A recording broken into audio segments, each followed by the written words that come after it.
This is our plan of attack.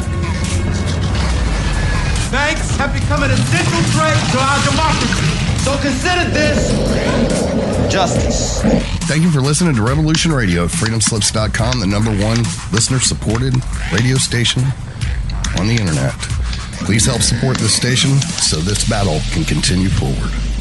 Revolution Radio!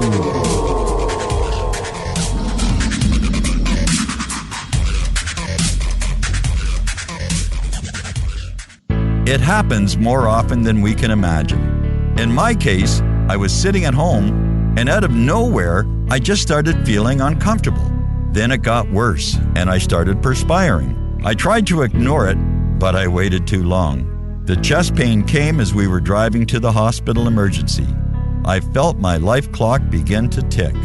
I barely survived. There was lots of damage done to my heart. What do I do now? I was lucky. I took a leap of faith and tried a 7-herb formula with hawthorn, garlic, cayenne, and more called Extendivite. Herbs have been used for thousands of years to keep us healthy. If you're not using Extendivite as a preventative supplement, maybe it's time to start. To order, call 1-877-928-8822 or visit heartdrop.com. Extend your life with Extendivite.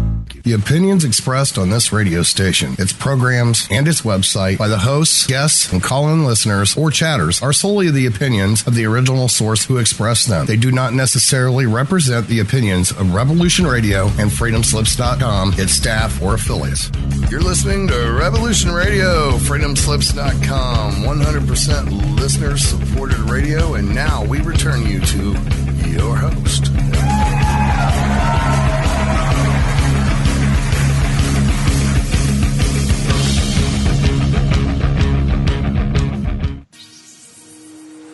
Barbara Jean Lindsey is an internationally acclaimed psychic, spiritual healer, author, and founder of the online mystery school, Esoteric University. As the Cosmic Oracle, she is a conduit to the powers that be to answer your questions about your future self, past lives, current career, love. She shines light into the darkness to illuminate what was, what may be, and beyond. The readings and advice given by Barbara Jean Lindsey are for entertainment purposes only, should not take the place of any medical, legal, or financial advice given to you by a qualified professional, and are not a substitute for medical, legal, or financial advice. If you need a doctor, call a doctor. If you need to be expanded, call the Cosmic Oracle.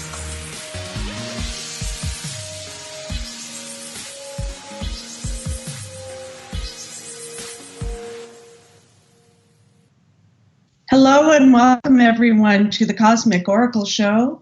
I'm your host, Barbara Jean Lindsey, and it is Friday, April 5th, 2019. I'm coming to you live from, where am I now? Oh, Northern California. So welcome everyone to the show.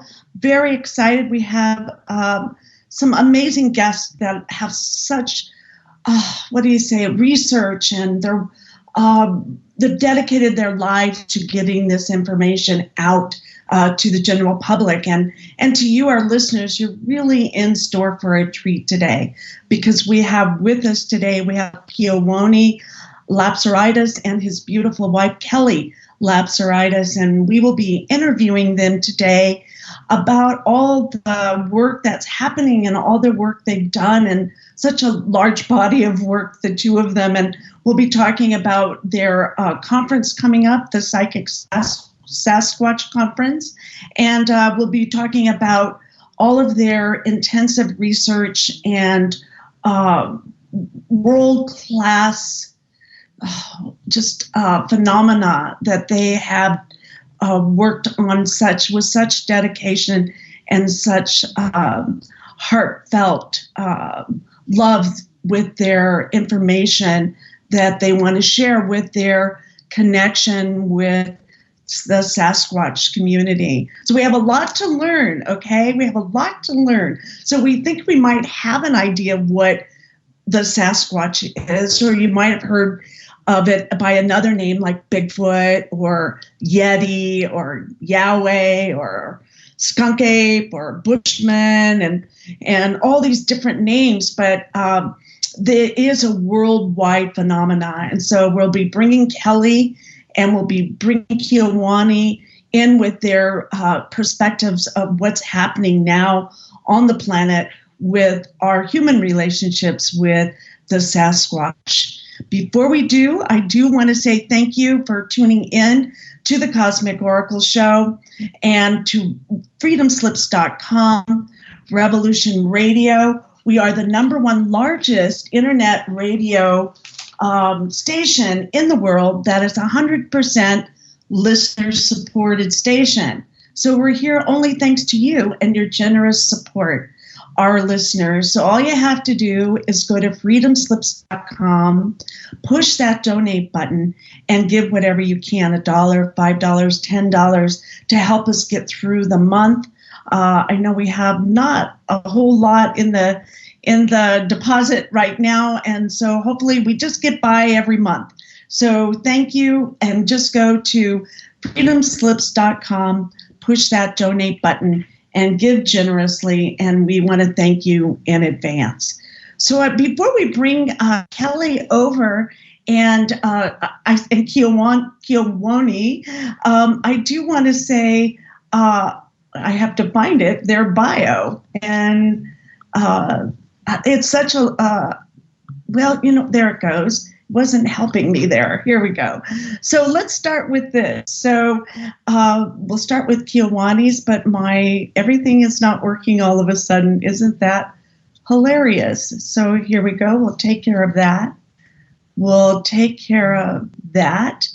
And you know what? I'm not able to get to your bio. So we're going to have you introduce yourselves. I'm so sorry. So we'll start with you, Kewaunee. If you could just give us a background of your history and how you got to where you are today with your research. Thank you. Welcome to the show. Hello? Do we have you guys? Okay, so let's see what's going on. Let's try again. We're going to add to the show. Maybe we drop them off. Let's try again. Let's see. Here we go. Kelly. There we go. Let's try it again. Add to the call. Try and pick them up here. Okay. I'm not getting anything. Hello, Kelly.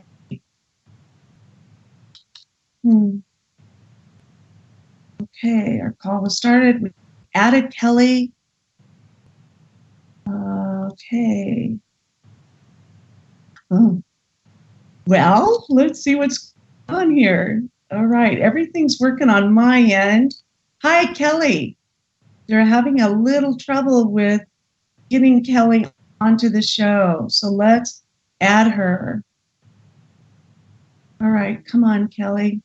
Hang in with us, folks. It'll be worth the wait. I'm telling you, it really will. They have so much information to share with us. So let's try it again. Okay, we're calling again. Okay. Hello. Hi. We dropped you guys. Hi. Welcome to the show. Perseverance pays off. I'm so glad. Okay. So welcome to the show, Great. Kelly and Kewaunee. Both of you, I'm so glad you're here. And on my end, it's acting up a little bit, and I have all your bios beautifully printed out, but I can't get to them. Wait, there they are. No, they're not going to let me get to it. So I'm going to have you introduce yourselves, if you would, please. We'll start with maybe ladies first, and then Kewaunee, if that's cool. Sure. Well, I am Kelly Lapseritis. I'm Kewaunee's wife. To be honest, I don't know my bio either, so I'm just gonna, I guess, describe myself, and I'm Kelly, a clairvoyant. And yes, it just came up for some reason. It just all came clear. So would you feel more comfortable? I can do this for you. Okay. That would be better. Okay. So I'll Kelly, stumble over my words. Okay, thank you guys. So Kelly Lapseritis is connected to souls of multiple dimensions and levels of consciousness. She is a clairvoyant and a medium working with several interdimensional beings, and is a spiritual life coach, a wellness consultant, and an energy worker. Kelly is also an author, an editor, and publisher for Comanche Spirit Publishing, along with her author husband, Kewaunee Lapseritis. She edited, designed, and published the Sasquatch Message to Humanity book series, and the Sasquatch people introduced her to her husband. I remember talking about this on one of our previous shows. And whom wrote the Psychic Sasquatch and the Sasquatch people. Kelly also channels wisdom and messages from Sasquatch and Star Elders, and is a main contributing author for the Sasquatch Message to Humanity Book 3. And Kelly and I were talking about this just yesterday, I think. Kelly founded the Children of Earth Coalition, COEC, a multicultural alliance committed to the regeneration of Earth and all living beings. The COC's goal is to develop nature-based educational programs and play shops for children and adults in Stevens County. In addition, Kelly is an autism acceptance advocate and shares the knowledge, techniques, and natural health information that she has discovered through her own research, and also through foresight given to her through her own son on the spectrum, and manages a local disabilities group within the community. So Kelly enjoys sharing and expressing herself through art, writing, and other creative outlets, and her unique talents assist her and others with connecting to the spirit realm. Her artwork has been featured in some publications, book covers, logos, advertisements, and articles. And welcome to the show, Kelly. Thank you. Yay. And yes, I'm honored to be here. I'm so glad you are, both of you. And I want to do you justice. So I do have Kewaunee's here somewhere. It just today it's here we go. All right. Kewaunee, we need a drum roll, I think, to kind of help out. But Kewaunee Lapseritis, there you go. ASEAMSMH. Kewaunee is a holistic health consultant, master herbalist, and master dowser with a background in anthropology, psychology, conservation, and holistic health. His academic degrees are from Greenfield Community College, Massachusetts, University of New Hampshire, Durham, North Adams State College in North Adams, Massachusetts, and University of Wisconsin, Milwaukee. He also attended Williams College in Williamstown, Massachusetts. Kewaunee taught anthropology for 1 year at North Adams State College and later taught dowsing and psychic development at the Wisconsin Society for Psychic Research in Milwaukee. He is a world authority. I love that. I think there's only one, that's you, Kewaunee, that I know of in my research, my small amount of research, on the Bigfoot Sasquatch phenomena. He has meticulously researched the subject for the last 63 years. Okay, folks, that's 63 years of extreme research. Mr. Lapseritis is also a social scientist and both a Sasquatch and ET contactee. As a world traveler and an amateur naturalist and avid backpacker with wilderness skills, Mr. Lapseritis spent 5 years out of the country living in England, East Africa, and Japan, and later immigrating to Australia, and has visited over 40 countries around the globe. He was in the Himalayas in 1968 investigating the Yeti, or abominable snowman, And in 1973, he conducted an ethnographic study in conjunction with the Colombian Institute of Anthropology in Bogota, living amongst the Tucuna Indians of Upper Amazonia. In 1979, scientist Kewaunee Lapseritis was first telepathically connected and contacted by a Sasquatch and an ET simultaneously, which was the shock of his life. And to further complicate matters, the contact changed him, and he developed psychic ability overnight, which triggered a spiritual transformation.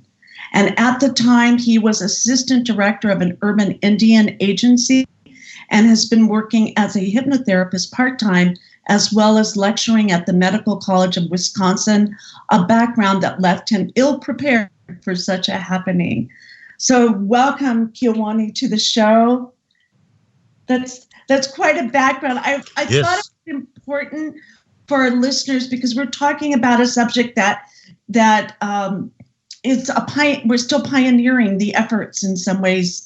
And so I want them to really have an idea of where you come from.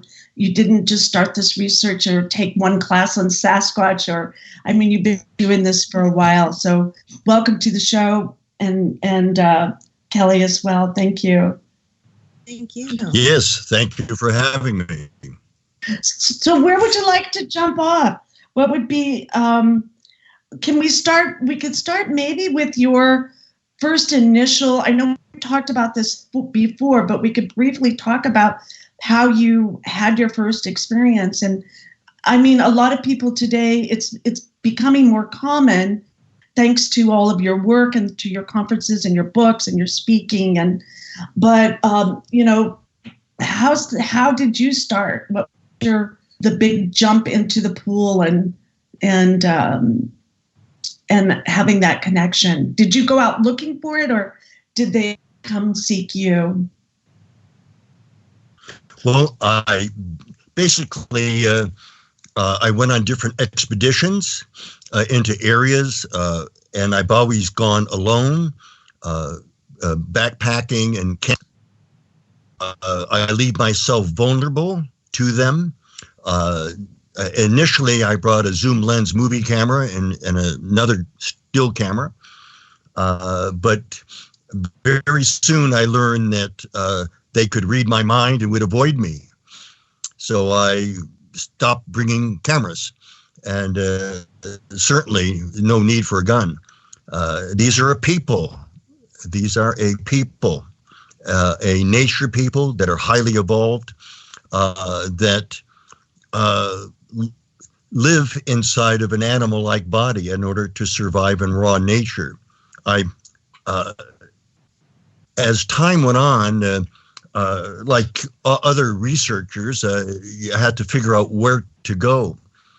And one of the things that I did was to find 4 different psychics that could help me on a map, and where they had Sasquatch energy. Now, this is back in 1978 and 79. I did this.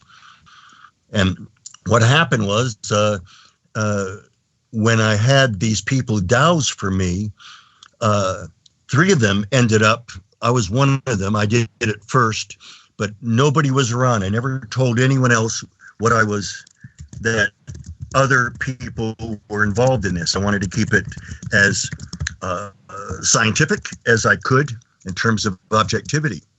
So they pinpointed an area that was 50 feet apart. The other was about 100 feet apart. And this is 2,000 miles away that it was done.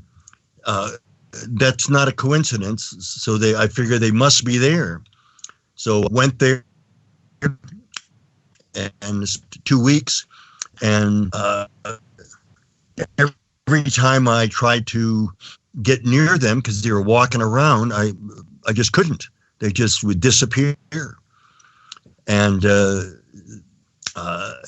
one night there was a generator noise going on, and it went on all night. It started during the night, and It ended at 6:25 in the morning. I listened to it most of the night. I eventually fell asleep.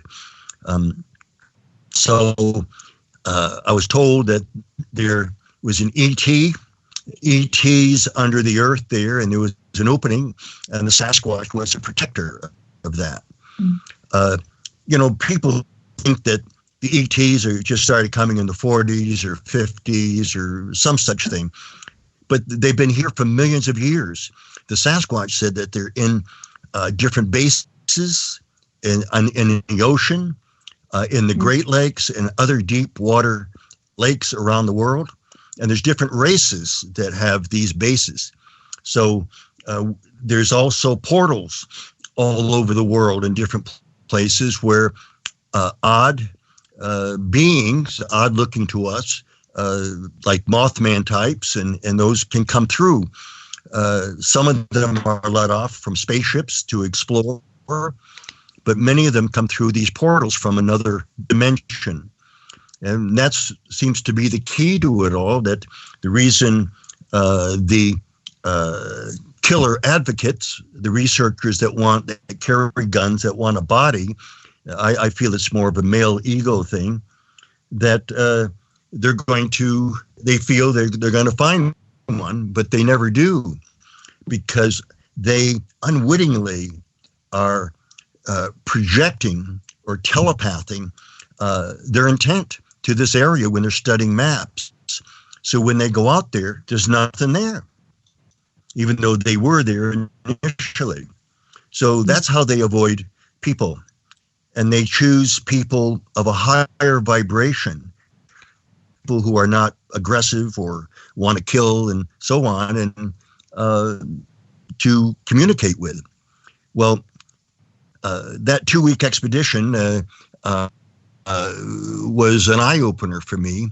But interestingly enough, weeks later, after I got back home to Milwaukee, Wisconsin, I was asked by a group of traditional First Nations peoples there, and a Potawatomi medicine man as well, invited me, since I was working as assistant director of a Native American agency, urban agency, to come out to this property 60 miles north of Milwaukee, that they were going to bless the property and evaluate it and so forth, because one of the Native Americans had just purchased it.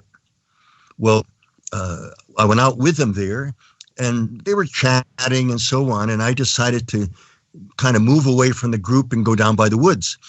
And when I did, a voice said to me, I am a Sasquatch man, and I've been watching you for many years, longer than you know or understand. And I looked around, I couldn't see anything, but I was shocked because the energy from his voice in my head was super powerful. It was something I'd never experienced before. I wasn't afraid, but I sure was confused. I mean, I'd never experienced telepathy before. So I started looking around, and I thought to myself, I wonder where he is. And he said, I'm right here near you. He said, I've been here and I've been watching you for a minute. And he repeated himself again. I said, this is bizarre, you know? So I got a little nervous, and I walked away and went up through a field to the top of it. And all of a sudden, this sophisticated voice said to me, I am a star person, and I too have been watching you for many years, longer than you know or understand right now. And I'm looking around, and I said, I wonder where this guy is. And he said, oh, well, I'm up here above you in a UFO, as you people call it. So every time I thought something, he would answer, even though I wasn't trying to talk to him. I was trying to figure out what was going on. But I realized that's what telepathy is. Mm-hmm. There's really 3 kinds of telepathy. There's verbal telepathy, feeling telepathy, and visual telepathy. And often I'd receive all 3 at the same time. So I'm sorry, that was verbal. I'm sorry, Kewaunee. I'm sorry. That was verbal, feeling, and what was the third one? The third telepathy? It was all verbal. And so I thought, well, I'll never tell anyone. I don't want to make a fool of myself. I don't want anyone to know this. I'm not going to say anything. But 2 days later, 2:45 in the morning, I mean, I still remember it. It just is impregnated in my mind that I was facing the wall in bed, and a voice said to me, "Wake up, my friend, we are here." And when I woke up, the interesting part, when they do this, you know, if somebody wakes you up, my wife or my son, I go, yeah, okay, and I'm just half asleep still. Right. But when they wake me, it's like I had 2 cups of espresso. My head is very clear. My head is clear, and I'm completely wide awake instantaneously. And when I heard that, I could feel somebody behind me, and I thought a burglar had, in fact, a gun in my face. So I rolled over to Sasquatch standing there as living apparitions. I could see through them, even though I could see their pupils moving, every wrinkle in their face, and so on. And the big one floated down through the floor. So his face, gigantic face, and shoulders were at my arm's length as I laid there talking to him. Wow. How tall was the Kewaunee? Sorry? How tall were they? Well, he appeared to me to be about 7.5 feet tall, as best as I could judge. Mm-hmm. There was a female with him that was just a little small. And then later, they came to me for almost 2 months. Every 2 or 3 days, they would come and talk to me and wake me up at night. And one time, there was a juvenile, about 4 feet, 3.5, 4 feet tall, that stayed towards the foot of my bed. And when I sat up and looked right at him to try to get a better view, I found it very interesting that he turned his back to me and looked over his shoulder. In other words, he was timid. Now, I didn't know that at the time, but they teach their young to stay away from because people are dangerous, and that's how many people had experienced them. They told them we stay away from people. So all of this, to me, at time was the biggest change. I started leaving my body and floating around and going places. I started to hear other people thinking, and even on the street and walking by, those kinds of things. I could hear them thinking. And I said, wow, I guess this is what psychic ability is about. You know, I didn't know any of this stuff. I'm a social scientist. I come from initially a Darwinian background and using the empirical, but they forced me to step outside the box, so to speak, the empirical box, because it does not include them as say, oh, the paranormal, so you're into the paranormal, and that's not scientific. And I said, no, wait a minute, you're wrong. This is quantum physics. It's mainstream science. You're misapplying it. You've never experienced it. You've just read about it, and you've heard stories about it, so you don't understand it. People will not understand it until they experience it. I could explain, and I do in my books and in lectures and so forth, but it's a lot of people don't get it, that it's a powerful transformation that people go through, that I went through, and many other people as well. So I've documented 443 people who have had telepathic communication with the psychic Sasquatch. 17% of them had UFO or ETs associated with those encounters. Now, I don't try to prove anything because I can't. The science wants a body, and that's not going to happen. And I'm not searching for a body. So I say to people, William James said it takes only one white crow to prove that all crows are not black. Well, I've got 443 white crows, analogously speaking. So how many more white crows do I need to prove that this phenomenon is real? At least I would think that scientists that are out to try to kill them, and other researchers that don't have an academic background, are loaded with guns and cameras and everything. But that's precisely the wrong thing to do. And many of them have made fun of me and so forth, but they're all stuck while I move on, write books, and experience these beautiful people. And I can't change the research just to please the ignorant. Mm-hmm. And have you found over the years, and you've been doing this for 63 years, when you had your experience, it wasn't talked about much, but have you found it exponentially each year, more and more people having these experiences like yours? Absolutely. Yes. 12 years ago, they told me, they said, now we're going to come out more and we're going to contact people. And it's interesting because 1985, I thought this whole thing through and said, I don't see where they're just going to walk out or whatever other people may fantasize. But I said, if more and more and more people, and there was just me at that time, and then slowly a handful of people that were slowly having these experiences and telling no one, it's like me.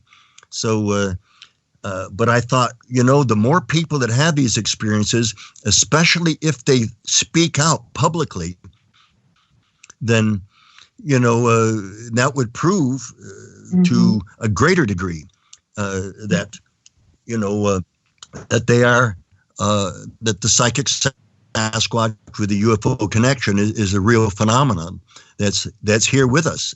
And it doesn't go away. That's the interesting part, that they think it was a one-time thing, or that I just had a big fantasy.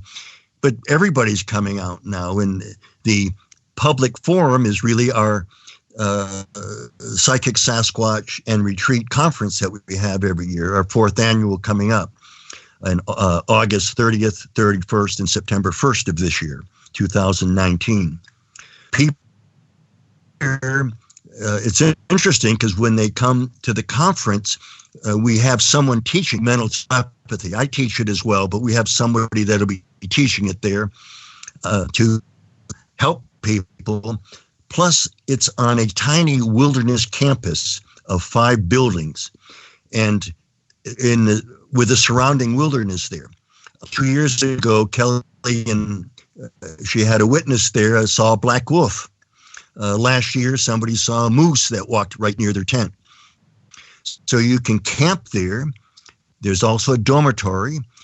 We feed people, and there's an 2 auditoriums and so forth. So it's a beautiful area, and people can camp out.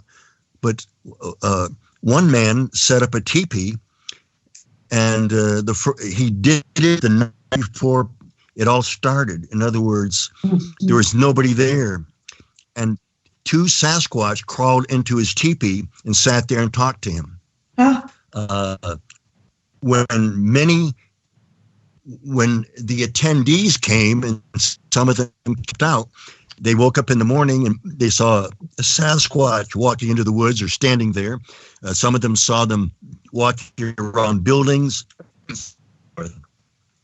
So there's a UFO spaceship all the time over the mountain there every night to give support.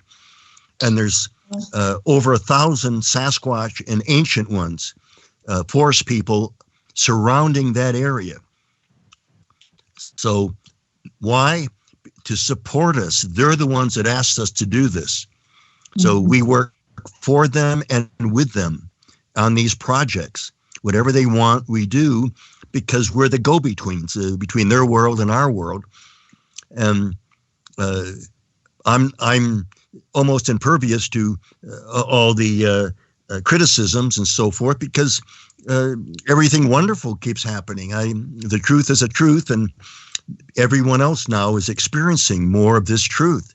Right. So it's quite wonderful, and it's the planet's dying, and they want people to understand, what's happening to the planet, and they have a lot to share, which are in the series of books, the Sasquatch Message to Humanities, books 1, 2, and 3.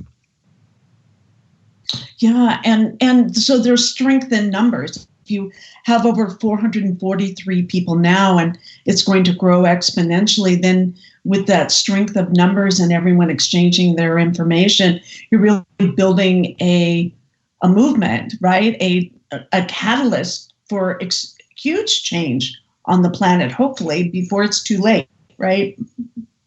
Yes, and I mean, this is, I didn't want to do this. I didn't plan on this. This was not a goal. I was naive. I said, well, I'll write a book, put it out there, and that'll be fun, but everybody wanted to hear me and meet me in person. Everybody wanted to hear my different experiences that happened after I wrote the book, which are ongoing. And so I had to be on radio shows and television and Coast to Coast AM, all the different things. And, all of a sudden I was in demand, and I didn't know, but it's okay. But even though it's not a plan, so wherever this is headed, not sure, other than exponentially, you're correct that this is moving that quickly. And this is a plan thing. We're just following the plan that the forest people have for us. And they support us on every level. They've helped us several times, many times, when we were sick or injured.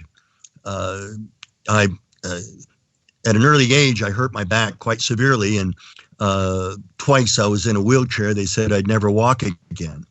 But ETs came and healed me. I was really hurting in a horrible way. I could not walk. I could not barely move. And I was getting about 4 hours sleep a night because of the pain. No pills from the doctor could touch it. And I had friends and neighbors come over to do my laundry and bring food and stuff. I just laid in bed all day. It even hurt to sit. Mm. So I tried everything and went to all the doctors, and they said experimental surgery. And I said, no, thanks.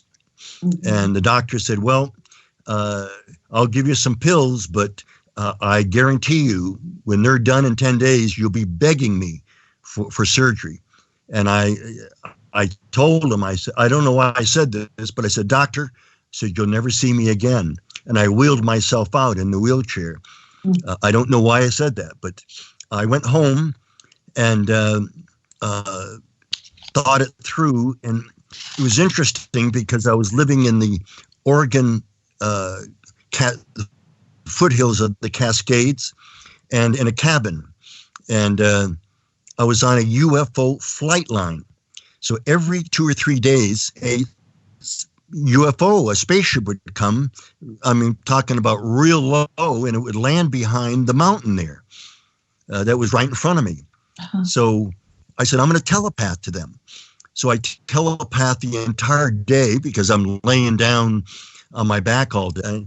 Incidentally, on a scale of 1 to 10, 10 being the worst pain, mine was a 10.5. Oh God! I didn't even recognize myself. I didn't even recognize myself in a mirror because my face was always scrunched up in pain.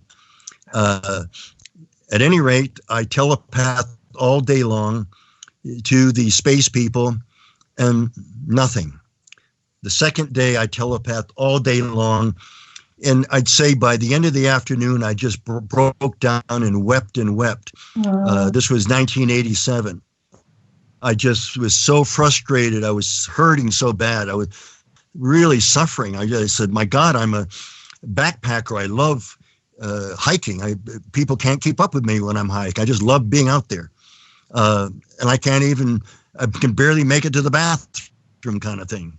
Well, anyhow, that second night afterwards, almost 10:30, I remember I shut the lights off, and all of a sudden, the shuffling of feet behind me.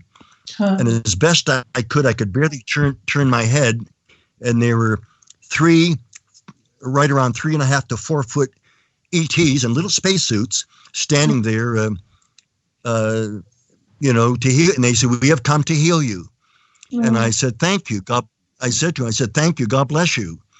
And all of a sudden, they put me out, and the next thing I know, that I heard this strange language in my head, and it woke me up, and there was one ET to my left, one to my right, and one behind me was some kind of a cylindrical object. And I looked up at him and I said, "Oh, it's only you guys. I love you." And that's what I said. And they put me out again. So I woke up the next morning, 10.5 hours later, and I was of restful sleep for the first time and zero pain in the morning. I was in disbelief. I sat at the edge of the bed for 20 or 30 minutes, even though I had no pain, and I kept praying, thanking God, and then I kept laughing and giggling, and I just couldn't believe it. And I finally got up and walked to the bathroom with no pain. And the thing I noticed is my gait was short. There was some pulling in my spine, my lower spine, and so I couldn't have a full gait. And I said, "Gee, that's strange." I said, "Well, maybe that'll heal in time."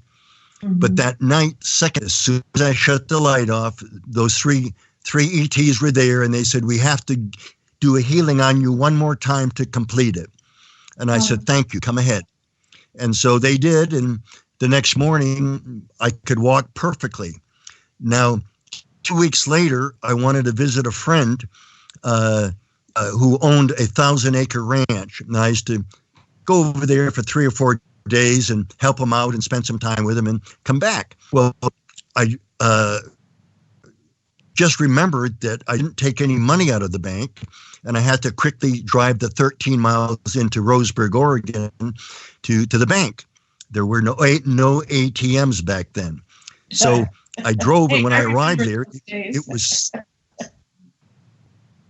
I'm sorry, go ahead. Yeah, it was 7 minutes to 5, and the bank closed at 5 o'clock. So I quickly found a parking space, and I jogged as fast as I could down the street, right? And then I stopped at the light, which was right across the street from the bank. But when I stopped there, one of the doctors was crossing the street coming towards me, and his eyes were as big as golf balls, because he told me I probably would never walk. So he walked up to me. He was bald-headed, and he started patting his head, pointing to my feet, and his mouth was moving, but nothing was coming out. And all I said to him is, "Have a nice day, doctor." And I jogged across to the bank. That's awesome. And that's a coincidence that happened to be the doctor, right? Yes. But they've healed me many times. Yeah. I threw my back out a few other times, and the Sasquatch healed me on that regard. Our 8-year-old son last year accidentally put his hand on a hot stove. And I mean, he was playing around, and we told him, "It's hot, don't stay away from there." And his hand went right on there. So when he pulled it off, skin was hanging off of his fingertips. And he was screaming, running around in circles in the living room. And I was almost in tears watching this, quickly getting ice and getting aloe vera juice and doing everything we could to stop the pain. I mean, this was super serious. So finally we calmed him down with ice packs, and Kelly put antibiotic cream on it and wrapped his hand. And I told her, I said, well, he won't be going to school tomorrow or for a while. He's on the ground with his hands all the time. And if that gets infected, this could be serious. He could lose his hand or his life. So she said, yeah. And I said, we'll take him to the doctor first thing in the morning. So we put him to bed, and I telepathed to the Sasquatch asking to please heal my son. Now, he's difficult to get up in the morning. If you try to get him up, he's groggy, he's spaced out, and it takes a while to wake up and to get him out of bed, especially, even if he's been in bed 9 or 10 hours. But the next morning, he came in our room, and Kelly says, what are you doing up? She says, I'm getting ready for school. She says, what do you mean? And then she looked, she said, wait a minute, where's that bandage? And I rolled over in bed to look what was going on. And he said, oh, I don't need it anymore. Then he looked at me and said, look, Papa. And he starts whacking his fingertips as hard as he could. He said, there's no pain. It's all gone. We looked at it. We couldn't believe it. Couldn't believe it. And so they're family and they're down for you. That's what I've read that you really consider them. Do you have names for them? Like, do they have names for us or? They refer to me as Dream Man because he said I'm a person that's is ahead of my time in terms of my visions and things, and as a dream man. And so that's their affectionate way of addressing me. And but yes, they all have names. I think they're doing, not all of them, but some of them are doing American English names kind of thing, because their real names are so long. It's just like some of the American Indians, the First Nations people, they didn't say, my name is blah, blah, blah, blah, blah. The average person is just, it'd be maybe too long, it's too foreign. And so I just call me Jim, and whatever. And that's what they did. So the Kelly's, one of Kelly's guides, his name is George. And so I love it. Yeah, and he's a character. and they go ahead. Yeah, he when we first moved to Eastern Washington here, we had a big storage locker with over 100 boxes packaged and so forth. And so we didn't go through them all. There's just too many. And so I told Kelly we should go down there. So we went down, and I forgot my knife. Now, there's a knife that I've had for 35 years. It's an expensive jackknife, but I use it in the kitchen. One of my hobbies is gourmet cooking, and so I do all the cooking for Kelly, for my family. So I use this knife quite frequently, and in fact, all the time, and I keep it in the drawer with the other knives in the kitchen. Well, she says, you keep forgetting the knife. Take the knife this time, because we got to open all these boxes. So I did, and for an hour, we passed the knife back and forth while we were going through the boxes. And I forgot I had this kind of shirt. I love this shirt.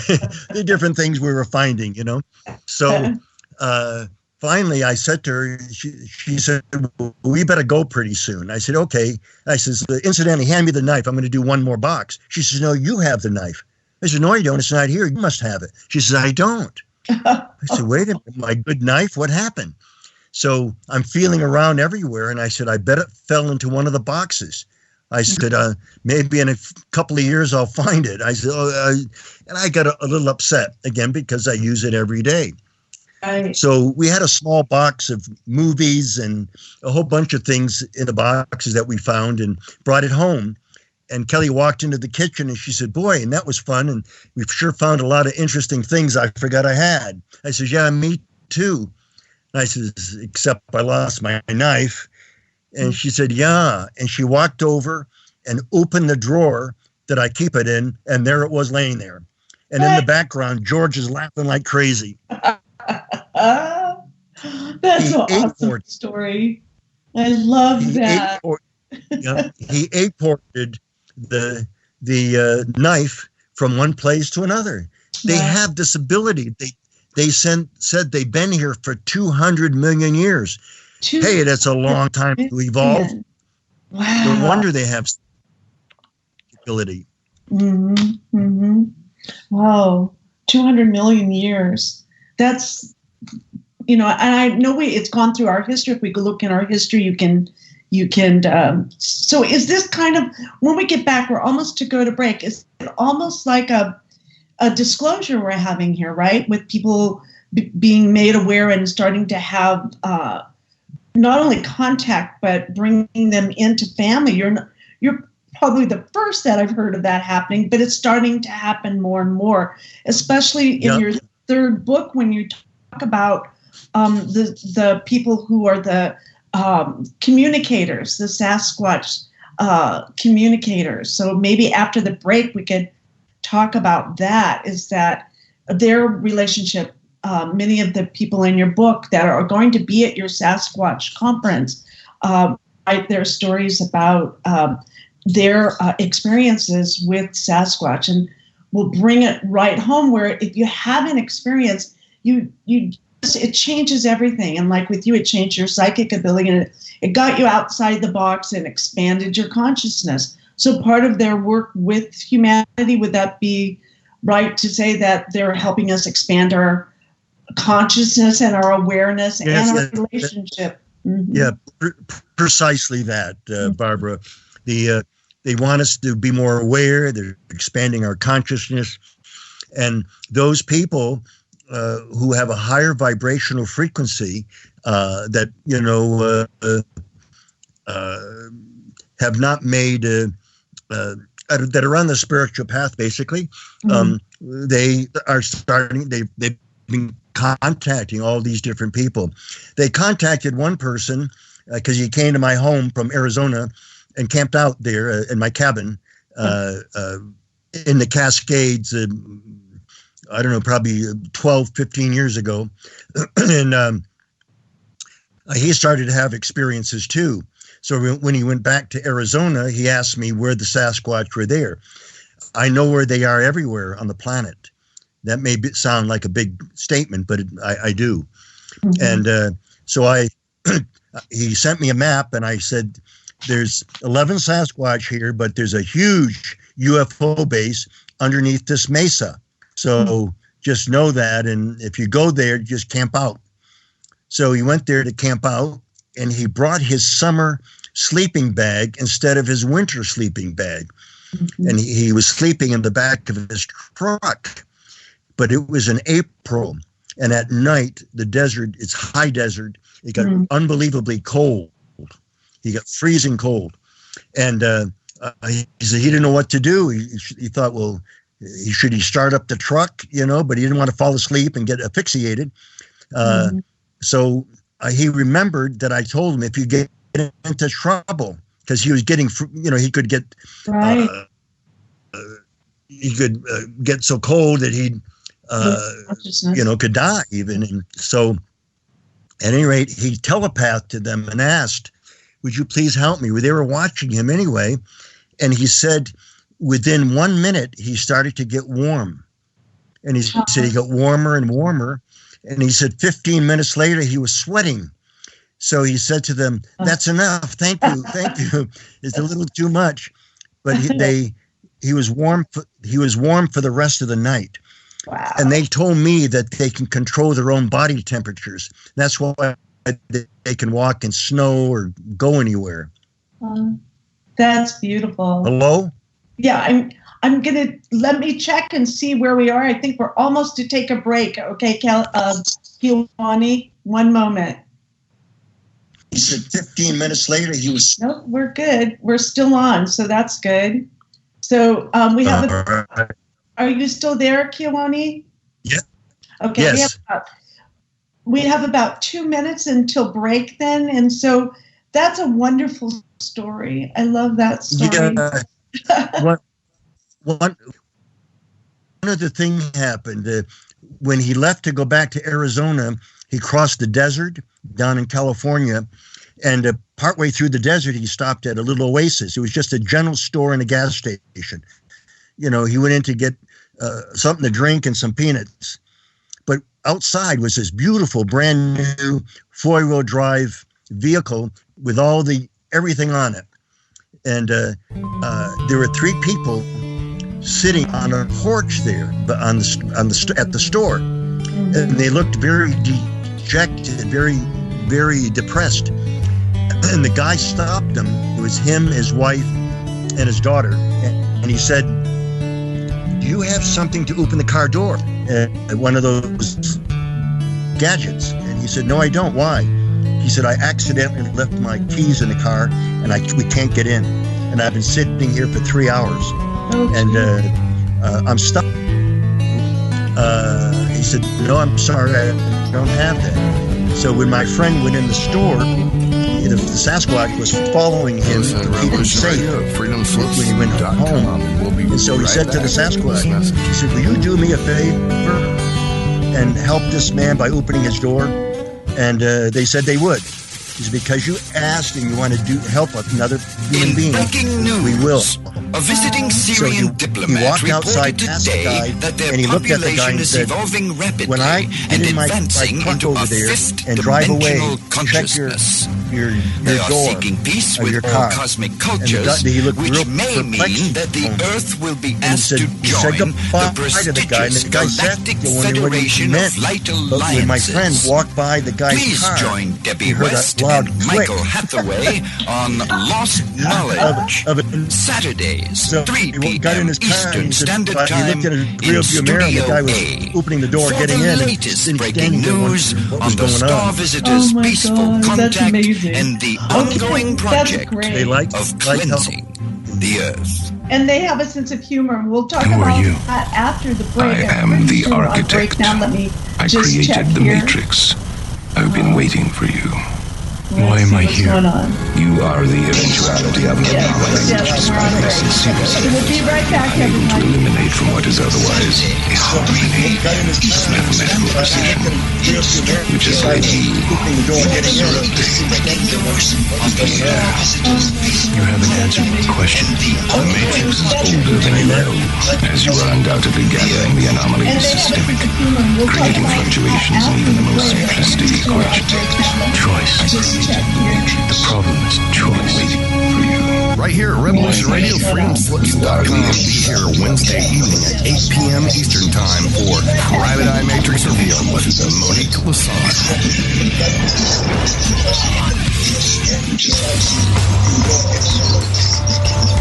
Hello, my name is Mr. Rowe. I am the host of Reality Extraction at Revolution Radio and freedomslips.com. I utilize logic, intellect, and magic to methodically atomize, vivisect, analyze, examine, study, scrutinize, and extract an essence of reality from a fog of illusion and confusion. You can find me on Studio B every Thursday at 1700 hours Pacific Time. That's 8 p.m. Eastern. No topic taboo, no subject too strange. I strive to take a neutral standpoint during the dissection of the topic at hand. That's Reality Extraction with Mr. Rowe on Revolution Radio.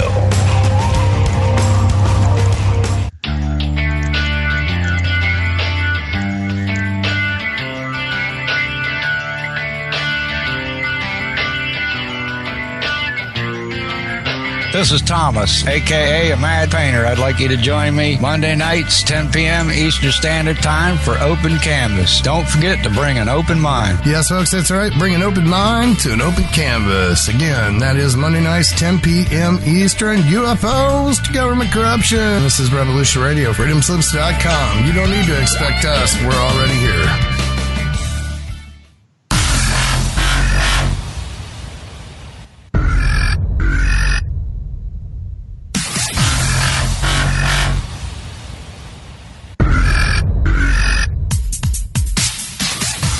Thanks for tuning in to Revolution Radio. Here at Revolution Radio, we are listener-sponsored and commercial-free. But there still are bills to pay. In order to raise some needed funds to cover the cost, our station is offering a silver special. in the continental United States for a $60 donation, or in Alaska, Hawaii, or Canada for a $70 donation, we will send you an uncirculated 2018 1-ounce pure silver eagle. The $70 donation, the extra 10 is to cover shipping, by the way, outside of the continental United States. When making the donation, you must put Silver Eagle promo in the notes on the donation. And thank you for tuning in to Revolution Radio at revolution.radio and freedomslips.com. Without you, there is no us. Revolution Radio, where information never sleeps.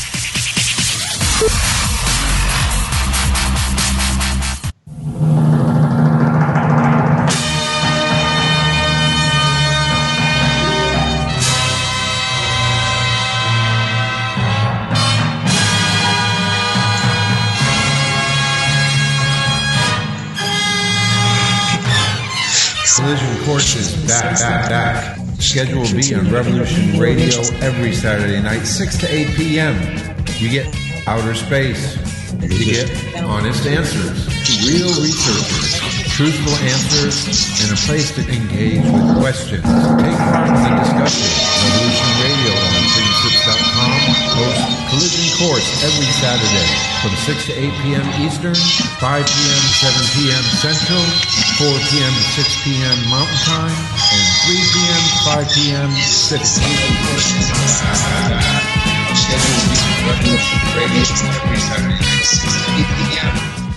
It happens more often than we can imagine. In my case, I was sitting at home, and out of nowhere, I just started feeling uncomfortable.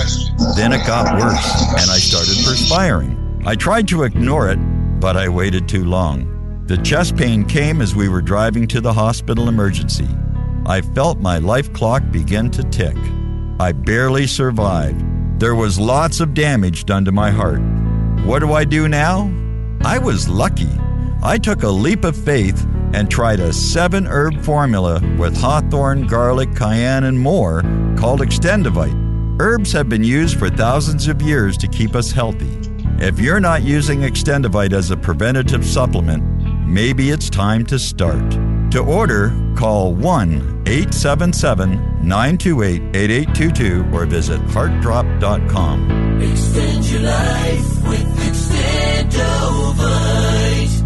The opinions expressed on this radio station, its programs, and its website by the hosts, guests, and call-in listeners or chatters are solely the opinions of the original source who expressed them. They do not necessarily represent the opinions of Revolution Radio and freedomslips.com, its staff, or affiliates. You're listening to Revolution Radio, freedomslips.com, 100% listener-supported radio, and now we return you to your host.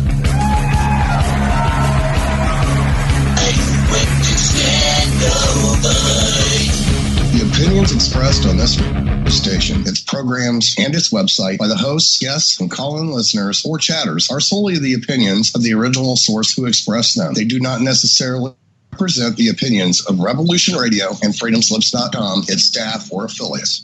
You're listening to Revolution Radio, freedomslips.com, 100% listener-supported radio, and now we return you to your host.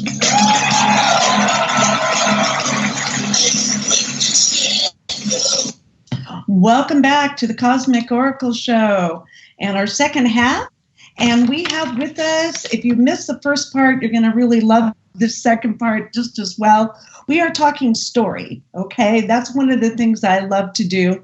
And we are talking story with Kewaunee Lapseritis, and his beautiful wife will be coming on soon, Kelly.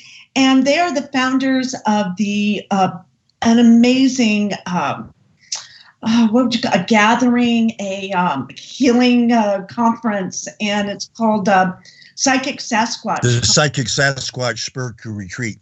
Yes. So you want to tell us about that, a little bit about what we can expect and the date of that, Kewaunee? Yes. It's on August 30th, 31st, and September 1st of this year, 2019. Just 40 miles north of Spokane, Washington, in Chewelah. And this is our 4th annual conference. It's very different from any other conference. We have workshops that teach mental telepathy. It's all free as a part of that. It's in a beautiful environment, a safe environment in the wilderness. People can camp there or use the dormitory. And we have food and everything. And our speakers, many of them are Native American. And there's already a family of Sasquatch that live on the mountain right there where the wilderness campus is. Now, they bring in over 1,000 different forest people from all over come in the surrounding woods to give us support, because this is the real them. We're the only conference that represents the real them. Where other conferences, they talk about hair and tracks and how they're going to kill them. I mean, this is, anyway, it has nothing to do with what we do, which we're very much against the killer advocates. So, which most researchers are, even if they claim they don't carry guns, they hide them and they keep them there. I also found that many of these people go out in groups because they're afraid. And they were shocked to find out that I go out by myself for weeks and months by myself. I have wilderness skills, so they were shocked by this. Why would I got no gun, no camera? So, but so that's why I have experiences. Do you feel like you're tracked? I think I read that somewhere that you're tracked, and do you have any fear that they're gonna, by tracking you, that they'll be able to then track the Sasquatch? Who said that? I think I read it. I have to look and see if I saw it. I don't remember. I'll get back to you on it. But that there's a possibility that they can track you, and by tracking you, that they could possibly, or that's their wish, is that they could find the Sasquatch that way. Yeah, it won't work. They can read their minds ahead of time, and they're on the alert already more than before. And because there's so many people out there trying to shoot. So it's not going to happen, because these people unwittingly are telepathing on an unconscious level to them, saying, we're on our way. So it's like a loudspeaker to the Sasquatch. So they just disappear and don't. So these people are waste of time. But if they went out there by themselves, or were out there meditating, or they were kind people, chances are they would walk up to them or just start talking to them at a distance. Mm-hmm. So that's how it works. And especially, some people think if that I can take them out and introduce them to Sasquatch. Sorry, it's not the way. It isn't what they want. However, when I meet people, certain people, and that are of a high vibration, that they themselves will follow them home or make contact there while I'm there, just and then they'll maybe talk to them later and follow them home, no matter where it is, even if it's in another state. Everywhere I go, they're waiting for me there. They refer to Kelly and I as family, and our son as family. So, and they use the word ambassadors, and I don't like that word because it sounds too ego, and that's not where we're at. We just want to get the information out. But they honor us with things like that. You are doing the ambassador's work, and by being out there, and in a sense that's true, but that's how they see us. I just discovered the truth, and that's all I want to do is share it. It's that simple, even though it's a complex phenomenon. Well, it is, and it's just, I remember when I first myself checking out Sasquatch was at the Sasquatch Museum in Felton, California. Have you ever been there? No. No, yeah, there's a beautiful. I've heard of. Yeah, and he did this. He had an experience when he was a young boy. He got mad at his parents and took off and got lost in the woods, and a Sasquatch helped him, and it changed his life. It changed him forever in a way, you know, and it made him think outside the box. And so he's been not to track him though, but to honor him in a way. So, yeah, they will go out of their way. There was a woman about 40 years ago now who lived in Seattle, outside of Seattle. And she had friends that lived up in the Cascades in a cabin that invited her up for dinner on a Saturday night. So she went up there and spent some time with her friends, and she was driving back. And on the way back, she had to relieve herself. So she kept looking to see where she could pull in some dirt road. And every time she was going to, a car in the background would come, and so she couldn't do that. Finally, she found an area. She quickly backed in. And when she were being disconnected or something, she backed her car into this dirt road or this little place, unbeknowingly right into a big mud puddle. So when she finished relieving herself, she got in the car, but she spun out and went all the way down to the bumper, and she got stuck in the mud. So she had a blanket in the back, and she put it around herself and put the seats back and locked the doors, and figured she got to figure something out in the morning. And in just a short time, she heard a thumping noise, and all of a sudden, this giant, hairy man walked up to her and put his face right into the window on the driver's side and looked at her. She followed him with her eyes when it went back to see what was going on back there. He picked up the back of the car, swiveled it around, put it on solid ground, and walked away. Wow. She started the car up and drove home. Oh my gosh. Wow, what a story there. So what happened to her after? Is she still involved in it now, or? I have no idea. I must admit I don't know. Wow. But there's many of these stories, many of them, and that are true. I mean, why would people say them? Mm-hmm. And many of these that I collected were way before there was any information out there. They were still monsters and wild animals, right. In the press. So you didn't hear this stuff. But if people don't want to believe any of these, then that's fine. I'm too busy interacting with them and doing projects and fulfilling my purpose and my mission and my karma here to care what other people really think.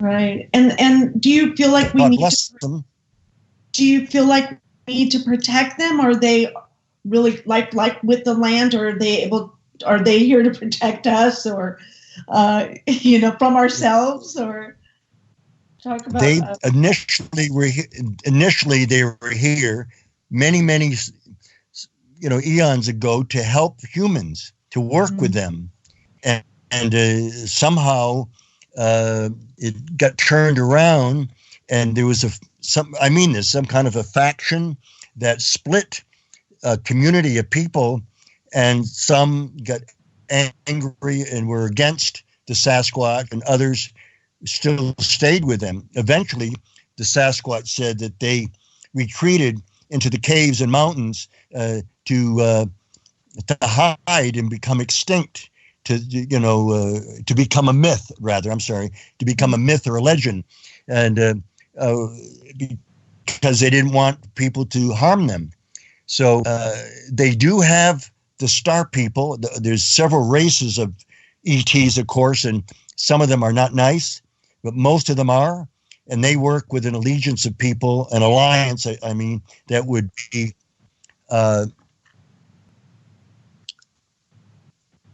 that work with them. And they do mining work for the ETs. They do mining work. So, and they also protect the the any area that the ETs are working in, they act as protectors. There's a phenomena out there where there's some people saying that the Sasquatch are killing and eating people, and that is not true. There's a group of evil ETs that kidnapped some Sasquatch, took their DNA, took DNA from some other vicious beings, and put them together and gave them the same power based on their DNA as the Sasquatch has. That is to be able to dematerialize and so forth, and to transcend different dimensions. But the thing is, this beast that they created and released here on Earth can kill a Sasquatch. Wow. It can kill an ancient one. That's how powerful it is. And so they're the ones that were released into the national parks that have been missing 411 by David Politis. His work is good. I like what he's done in bringing this out. Yeah. However, the bad ETs are reversing this. So it's really an ET that's killing these people that are missing, and definitely not the Sasquatch. So they did that deliberately to confuse people, and they are confused. It did work, but we know better because we already know these beautiful people. Right, and so I'm glad we got to say that, to speak that truth. That's important. Before all these other myths come along. Can I ask you then, with the Sasquatch, do they have a particular race that they work with, or can you say that, or is it like? Well, there's several races. There's several races they work with. Several. You remember Billy Meyer in all his works in Switzerland? Yes. Well, when he was aboard one time on one of the spaceships, there was a Sasquatch on board. Oh, I didn't know that. I went and saw Billy Meyer up in Switzerland when I was there many, many years ago. So I didn't meet him, but I met his crew. I never knew that. That's a great story too, that he was there. Wow. And many people want to connect with them, but you have to be ready. And there's several factors, and I remember that my first one was that only the ET. No, but in my second book, when I was finishing it up, my editor, a woman, wanted to camp out at the up in the Cascades where my cabin was for 3 days to see if they would connect with her, because there was a portal 125 feet from my front door that the ETs built to make them to make the Sasquatch accessible to me. So nothing happened. And I told her, I said, you can use my facilities and stuff while you're there. But I said, every night, this was in June, I says, every night I walk the roads, and I'm real I speed walk and get some exercise. And she said, well, I'd love to go with you.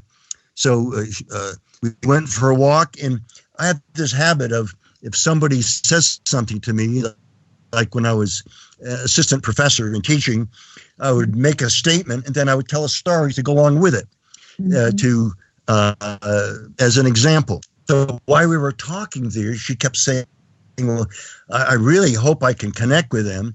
And we're walking along, and she asked me some questions, and I answered her, and she said, really? And I said, well, yeah, let me give you an example. So I started to tell her a story, right? And halfway through the story, two ancient ones, those with a human face, came up behind me. They were only about 6-7 feet away, but they stayed invisible. So I stopped because my whole body was vibrating. And I said to her, do you feel them? They're right here. There's two of them right behind us. And she looked around. I said, they're in another dimension. I said, my body's vibrating vibrating like crazy. I said, can't you feel them? And she said, no. I said, really? She said, no, I don't. And I'm talking to her, and all of a sudden, one of the ancient ones says, never mind us, finish the story. I love that. You know, they follow me around, and I'm sure they get a little bored at times, but they listen in. So I was in the middle of the story, and then I started talking about them, and they forget us, finish the story, you know. So they're very blunt.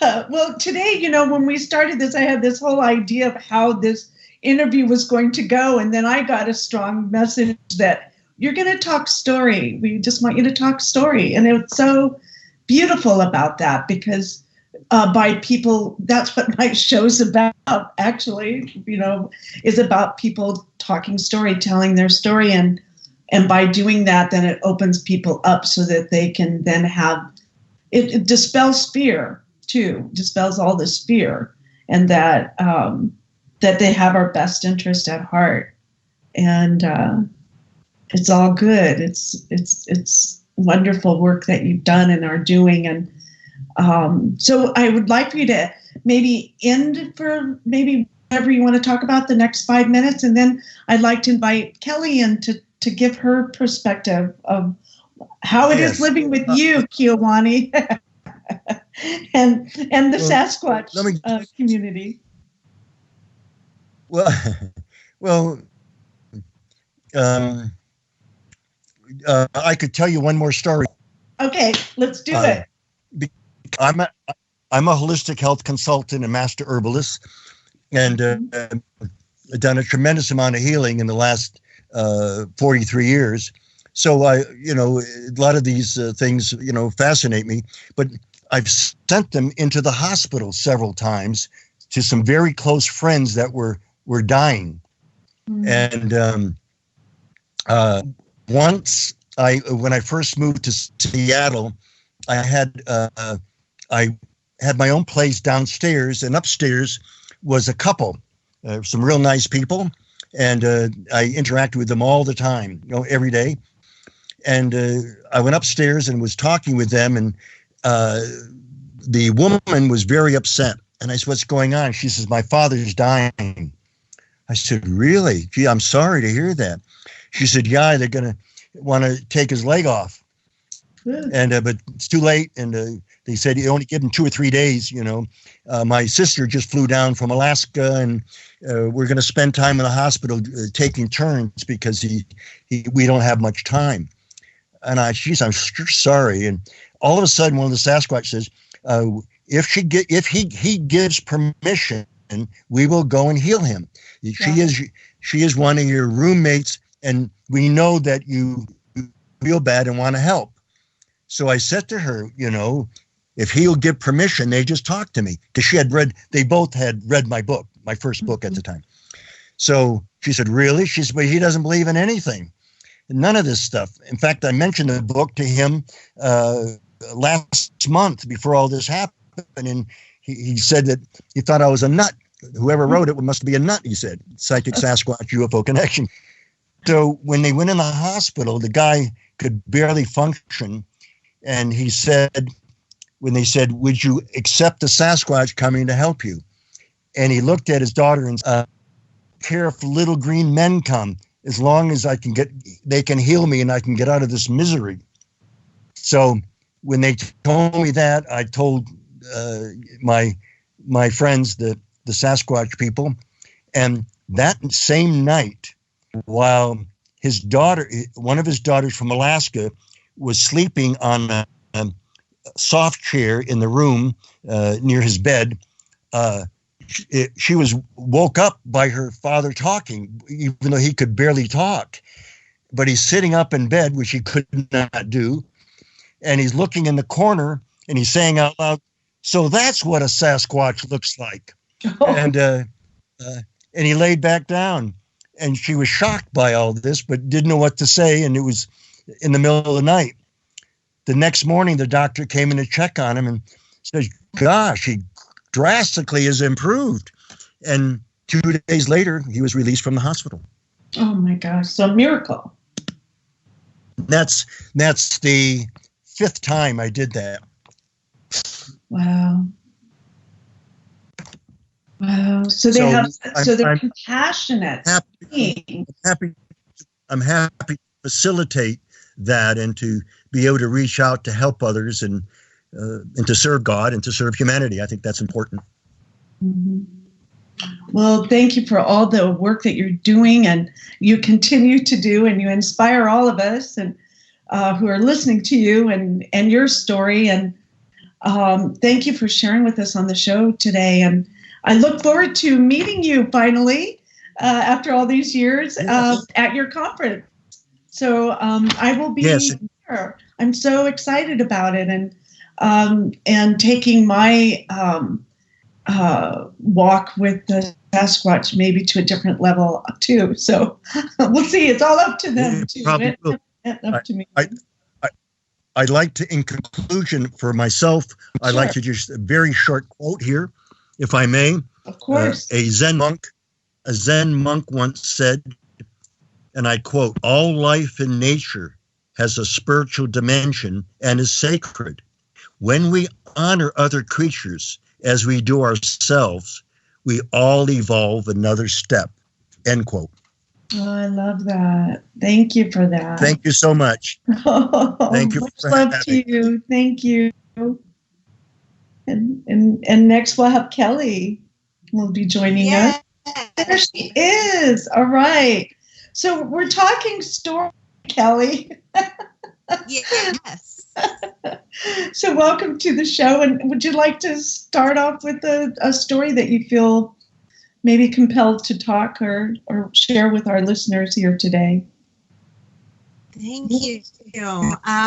Yes. Well, let me think. There's so many good ones.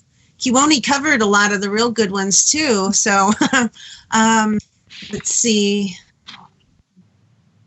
And I always love your story, how Sasquatch brought the two of you together. I think that's an amazing story too. I don't know if you get tired of telling that one, but I love that. That's a story too. If another one doesn't come to mind, but that's a great one. Okay. Yeah. Well, I'll go ahead and tell that story. It's a longer one, so I'll try to cut it down for you here. But in 2012, I was living in Arkansas, and I was really going through a big spiritual awakening, so to speak. And so I was receiving all of this information and guidance from other realms and things, and I didn't quite understand it all.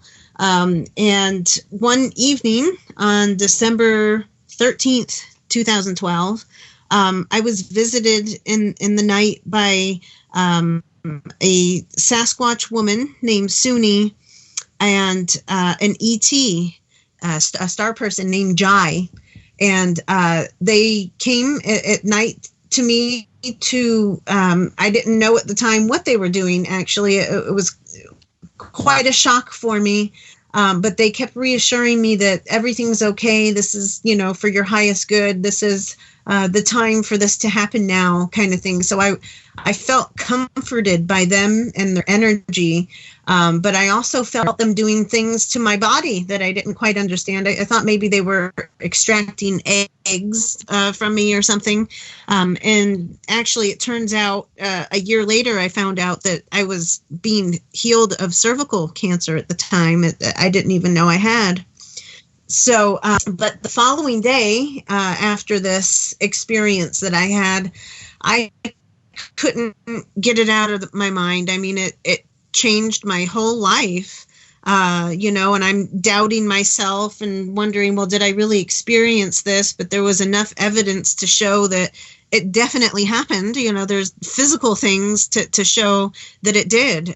Even when the UFO was over the house, it was making, it was lights that I could see flashing in, and it shook the windows, and some things rattled off of the TV and off of some shelves and things. So I was like, okay, well, there's definitely something occurred here, The following day, I ended up calling Kewaunee, and that it was completely divine. I had recently been guided to him because I was actively, I don't want to say I was actively seeking a relationship with the Sasquatch necessarily, but I was becoming very, very aware of them. I was very interested in the truth of them because I'd had enough experiences throughout my life that I knew I believed in them, and I knew there was something more as well that somebody told me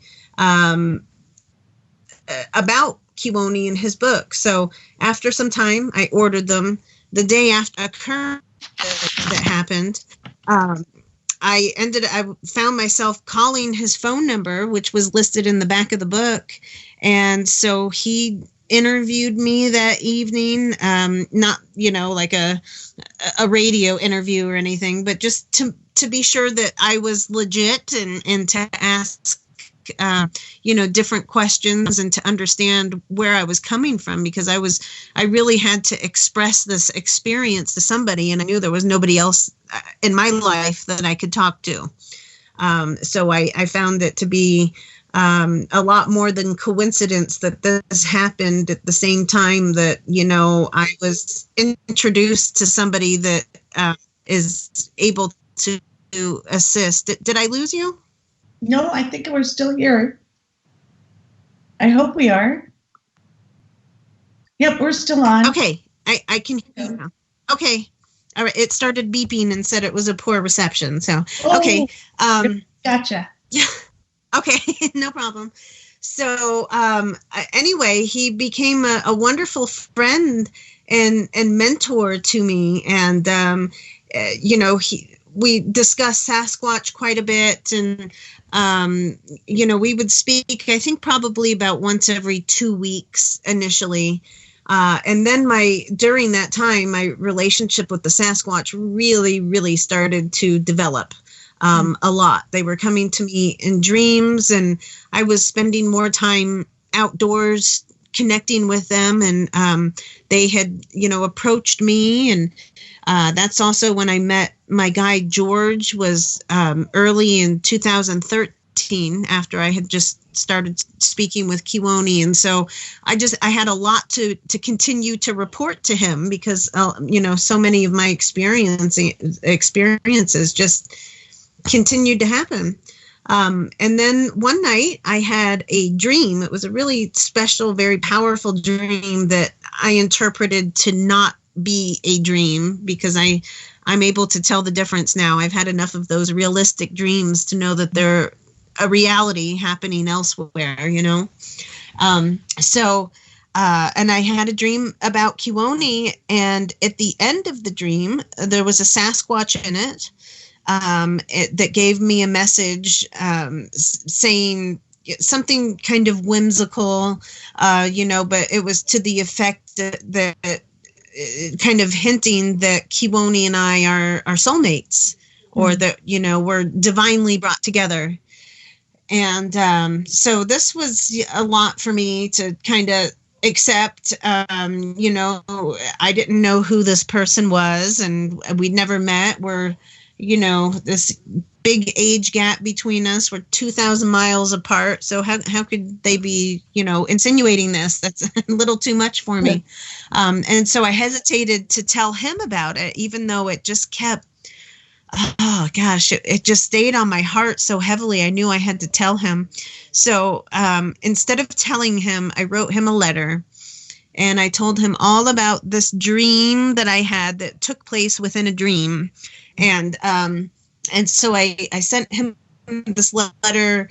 He tells me he read it. It was like an 8-page letter, and it was a little overwhelming to him too. So he was like, I'm going to pick this up tomorrow and read it again. It's too much for me to read right now.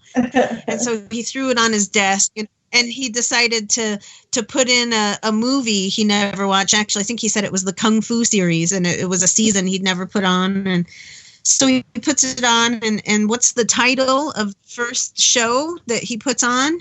Oh. It's called A Dream Within a Dream. Oh, and I had read those words from me. And so that was a sign to him that, oh, okay, well, I guess I better pay attention to that then, because how could I possibly read a dream within a dream twice within a minute, you know?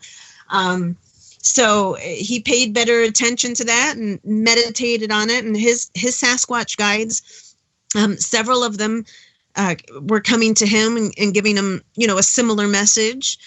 But even more unbelievable to me, I couldn't hardly believe when he told me, you know, a few days later, he's like, you know, look, I'm connected with people all over the world, you know, people that are Sasquatch experiencers. Mm-hmm. And I've had several of them from all over the U.S., 2 people from Canada, and 1 guy from, I don't remember if it was Australia or Russia or something, but all within the short amount of time, all these people were contacting him and saying, look, I got this really strong message from my guide that I needed to connect with you and to tell you that, you know, that you are meant to, you should pursue this woman. And one of them, and I don't mean, you know what I mean, but just pay more attention to this, you know? Right.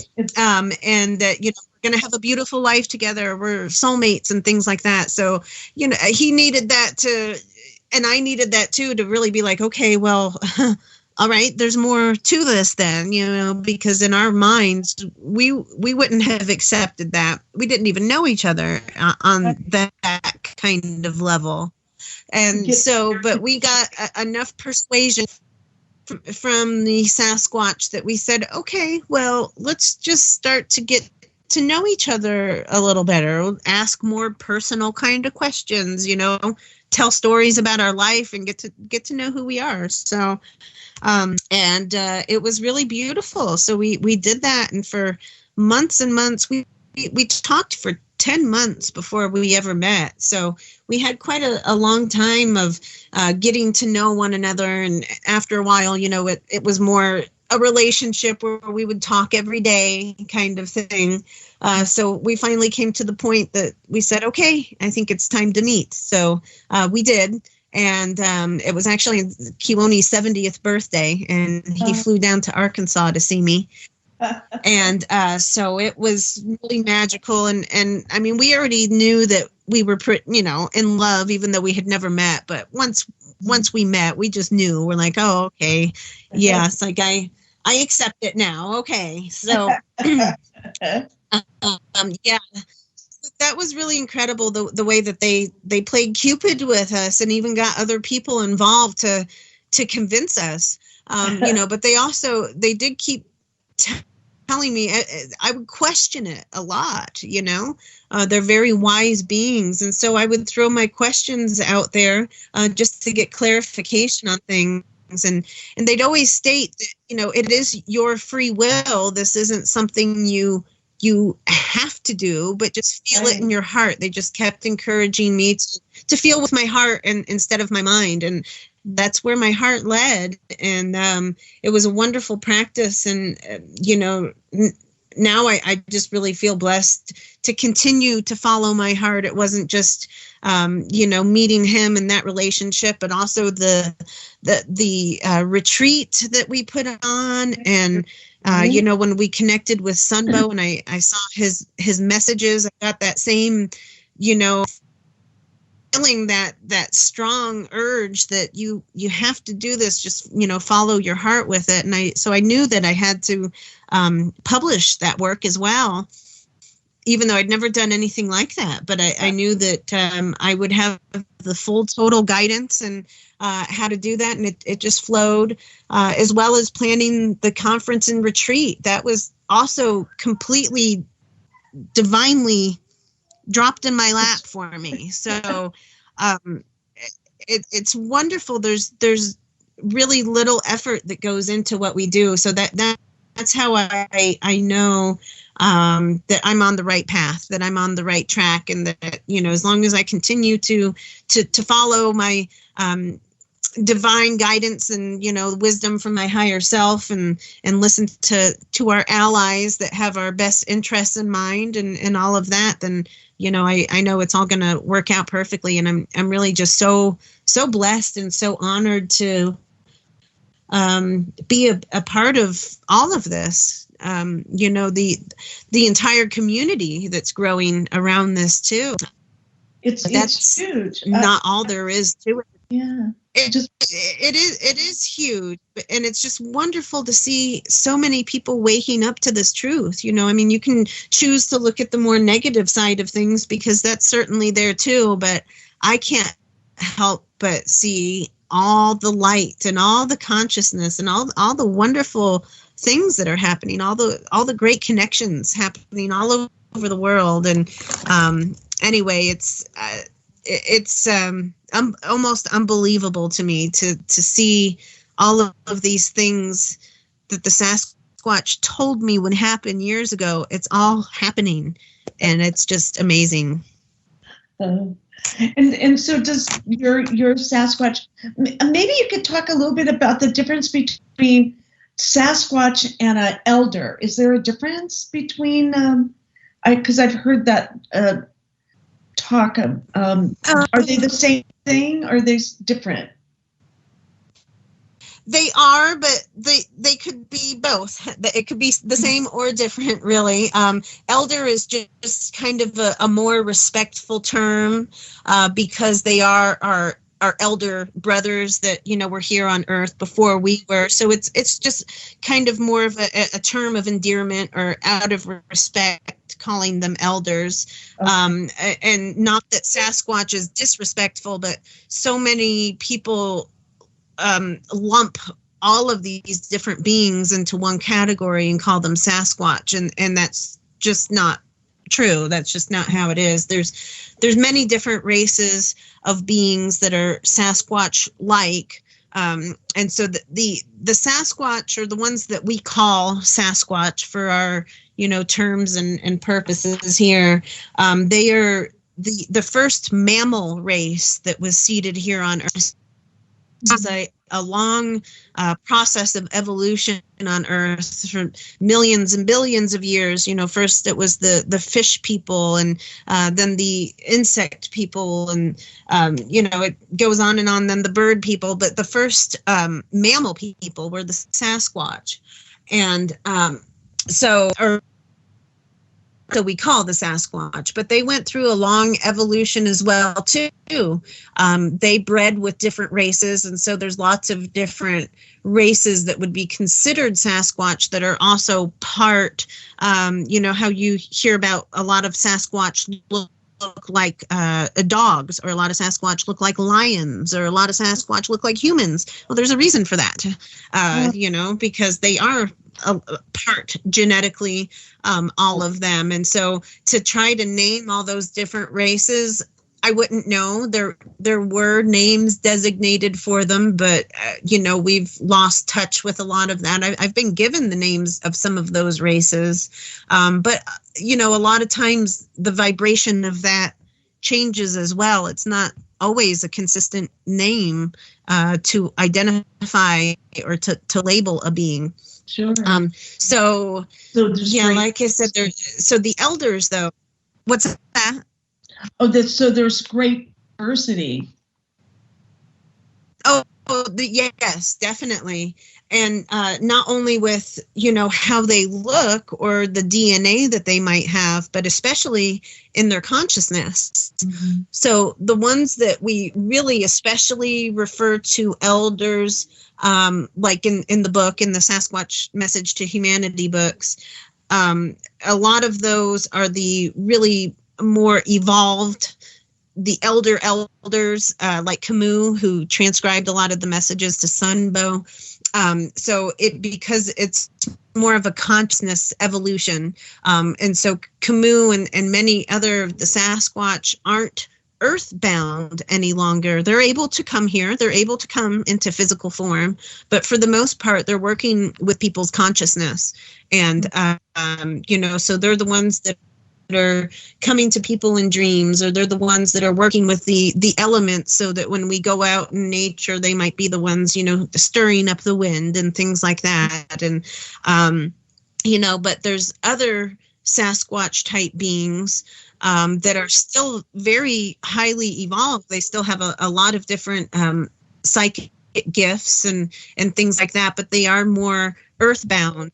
They're more third dimensional, I should say, or at a lower density than some of the others. So they take care of more earth type things, or, live here physically, even if it's only, partially, so there's just many, many different layers of that, just like how we would think of, humans. And then there's humans that are, have really transcended and become ascended masters and things, but they were once human. So it's just like the Sasquatch. They're able to transcend their consciousness, and then they're assigned different roles with where they're at. And so over these years, when you first got into this, you have grown and changed and transformed into this a beautiful cosmic conscious and aware being.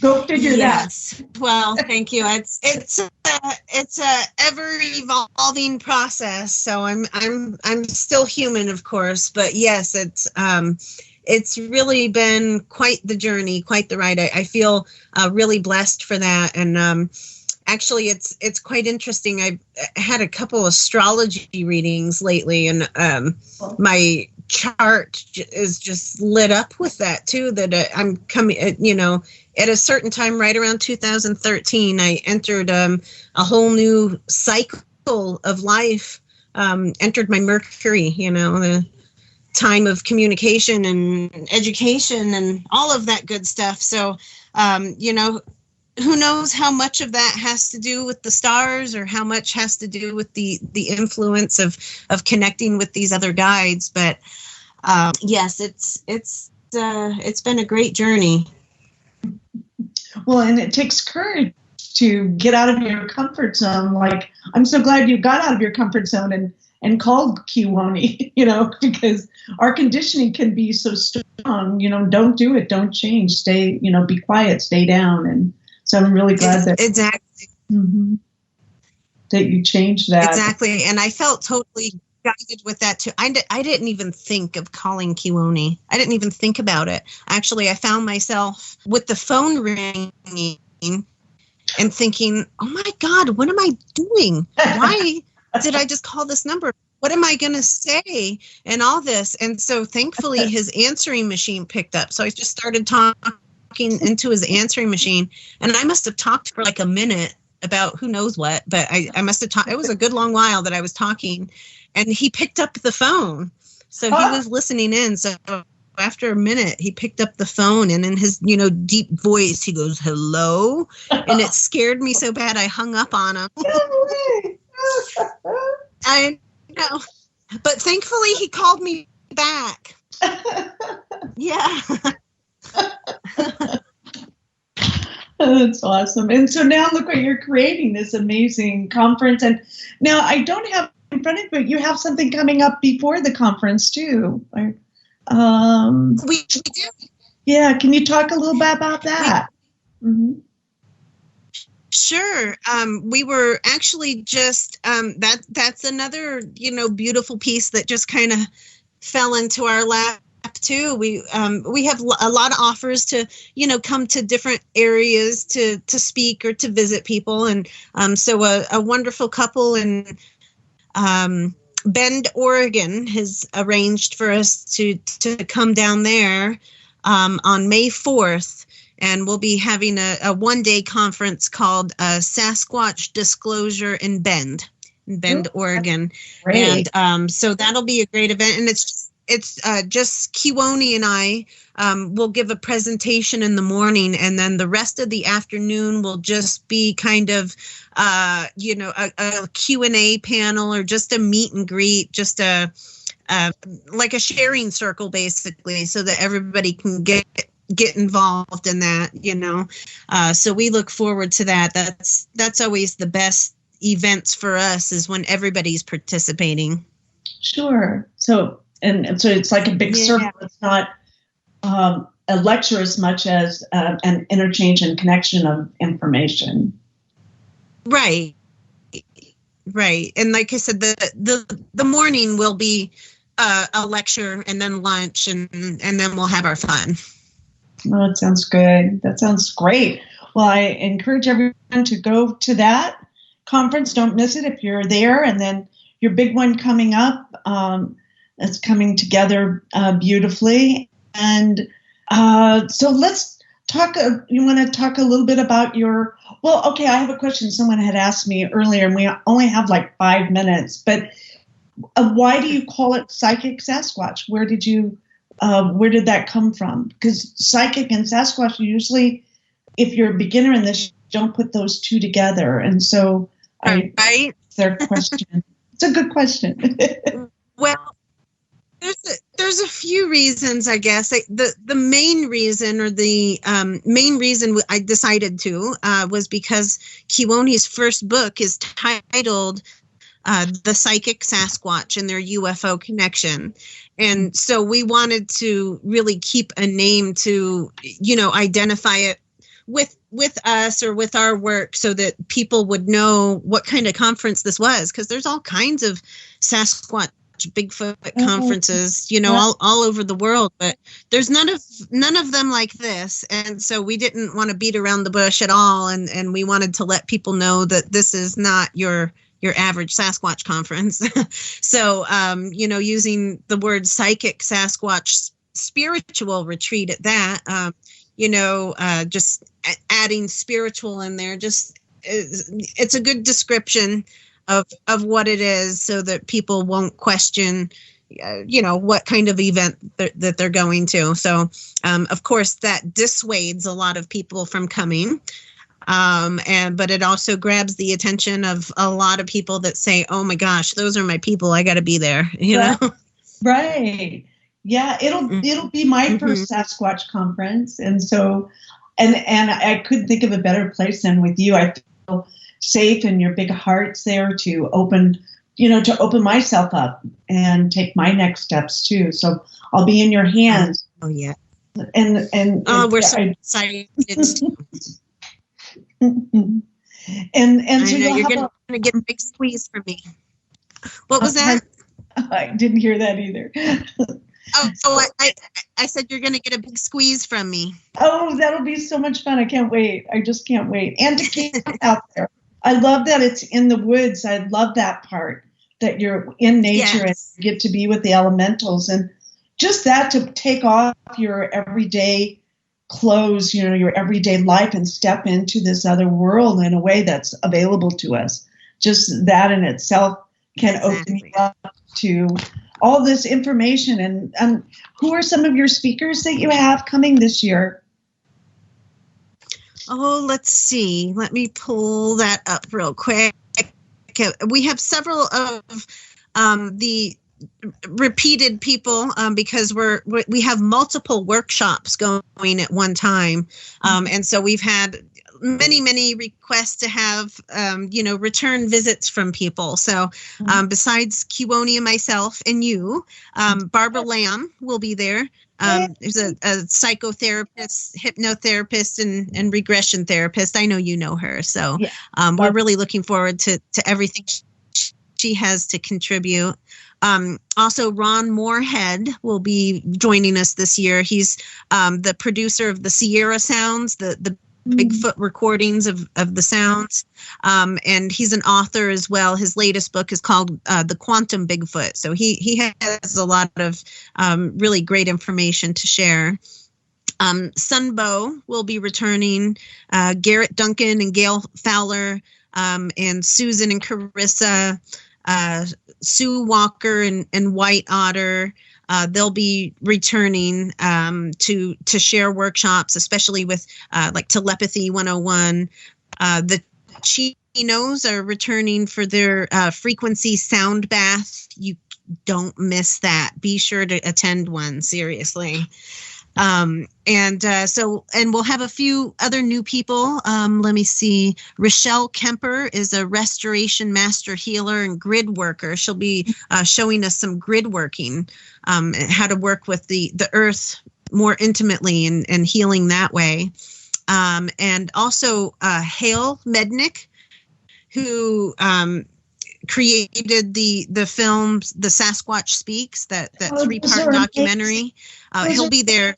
Amazing documentaries. They are. He did such a great job. Just about all of that was filmed last year at last year's retreat. And so, of course, we were aware that he was filming, but I just had no idea how brilliant it was going to turn out. He did such a great job. But he's also a teacher, and he's going to be teaching about radical astrology and the art of sign shifting. We have several different Sasquatch experiencers speaking this year too. And so I don't quite have them on. Let me see. No, I don't. I was going to see if I could find that real fast for you, but I don't here. But we, oh wait, yeah, we do. Okay, so a few of the additional people that Sasquatch experiencers. So basically, I don't want to name names yet, just because some of them haven't confirmed completely. But each day we're going to have at least 90 minutes, so that 3 people can take 30 minutes to share their stories of, how the Sasquatch has helped them or healed them, or, just an amazing story of how they connected, or whatever it is they have to share. So it won't all be any commercial advertising you may hear in this program is at the sole discretion and benefit of the host of this program you are listening to. Revolution Radio does not endorse any commercial products, nor does it accept monetary compensation for on-air advertising of commercial products, nor will it ever. We are and shall remain 100% listener supported. Any product advertising on this program are considered used at buyer risk. Revolution Radio shall not be held liable for any claims or damages received from any product advertised within this program. Revolution Radio, where information never sleeps. That I get to actually see in person and get to connect. I'm super excited about that. So for all of our listeners, it's just, I can't miss it. I'm really excited about it. And your costs, you keep your costs down. You can tell it's not about making money or anything like that. It's about bringing people together and having an experience of Sasquatch. Thanks for tuning in to Revolution Radio. Here at Revolution Radio, we are listener-sponsored and commercial-free. But there still are bills to pay. In order to raise some needed funds to cover the cost, our station is offering a silver special. In the continental United States for a $60 donation, or in Alaska, Hawaii, or Canada for a $70 donation, we will send you an uncirculated 2018 1-ounce pure silver eagle. The $70 donation, the extra 10 is to cover shipping, by the way, outside of the United States. When making the donation, you must put Silver Eagle promo in the notes on the donation. And thank you for tuning in to Revolution Radio at revolution.radio and freedomslips.com. Without you, there is no us. Revolution Radio, where information never sleeps. People have told me, that they've never had an encounter, and then they've come to the conference. So first timers are very take a look around. Here, what do you see? Homes being foreclosed. Yes. Very welcome. Well, people working 2-3 so much, jobs just Kelly, to put food on the table coming and still to the show and to Kewaunee and sharing your love and your work and all that you've done. They've all been ruined. With the Sasquatch's message to you. Open your eyes to banks that are robbing you. See you. Take care. And I'll leave everything at Facebook with all the contacts. So all of this coming and trying to stop. They can get a hold of you at the they fought the banks. JFK too, and they killed him for websites. The banking institution. Okay, wonderful. Thank you guys. Take care. He also said that every generation needs a revolution. You too. Thank you so much. And we'll the American dream is just that. Bye. Just a dream. Bye-bye. Bye. War is a continuation of politics, only by other means. Politics is a continuation of economics by other means. This is our bank.